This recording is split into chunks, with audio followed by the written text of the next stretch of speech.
Sasaki Miyano Volumes 1 and 2 review. Senpai's been getting a little too touchy-feely recently. Miyano, thinking about Sasaki. Miyano, first year, is hooked on boys' love manga. His upperclassman Sasaki, outgoing dyed red hair, reputed to be a bad boy, is fascinated by Miyano and his puzzling obsession. Miyano convinces Sasaki to try reading some BL too.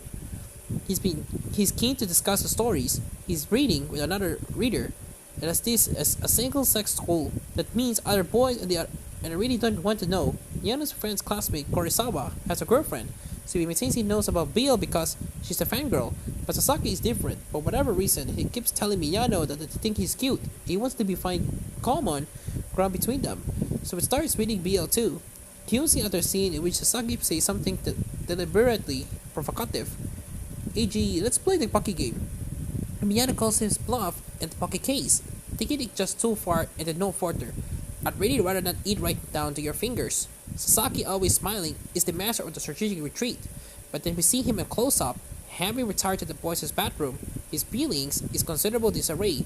I'm going to have to be more careful about touching him. But the main skit here is that Miyano is in a constant state of denial. This young Fodanshi is keen to discuss the relationship between the top and bottom in the BL. He's reading it, but totally fails to acknowledge the dynamics of the vibe between him and the older boy.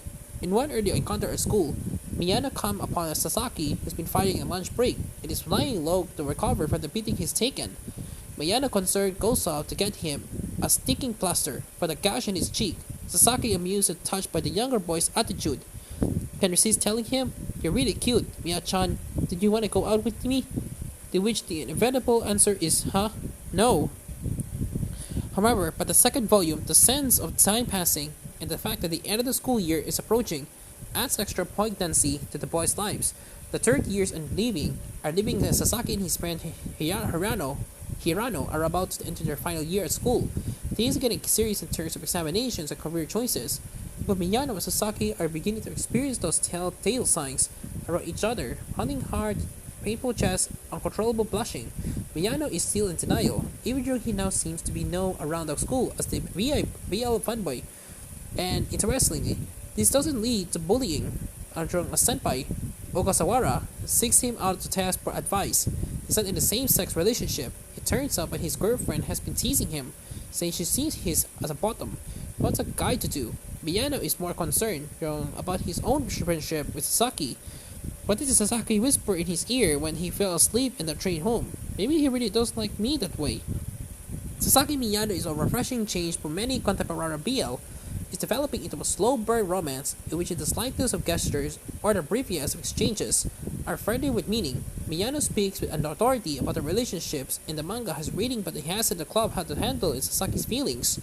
In real life, he can even be sure if they are feelings or he's just teasing. His awkwardness is well portrayed. As in Sasaki's confusion, Sasaki may be Miyano's senpai, but he's really only 1 year older and not as mature emotionally as his height suggests. The story started as self-published and Pixiv as a little something about Sasaki Miyano. Shohori Sono tells us in her afterword. And as with I Cannot Reach You by Mika, another BL when high school protagonist, both series have found a wide relationship with Sasaki Miyano being translated into an upcoming anime series. Ongoing to 7 volumes, there is also a single volume spin-off, Hirano Kagiura, so perhaps Yen Press can be persuaded to bring us this as well. So now we got to add that out of the way the first volume portrays his Pixiv origins, and it is mostly composed of 4 pages, just like Monthly Gross Nozaki-kun, with some longer sections that don't have to have a punchline. It's difficult. The story with these brief snapshots, it requires a lot of skill to fill in the gaps and develop the material into an ongoing narrative. It's not always successful, but the second volume is flowing a lot better and the fourth wall isn't broken quite so often. Harasuno's art is attractive and accomplished, and to detect the influence of Rihito Takarai in the character design and haircuts of Miyano senpai Sasaki and Hirano is not a criticism, perhaps is an unconscious homage to the mangaka's influential 7 days.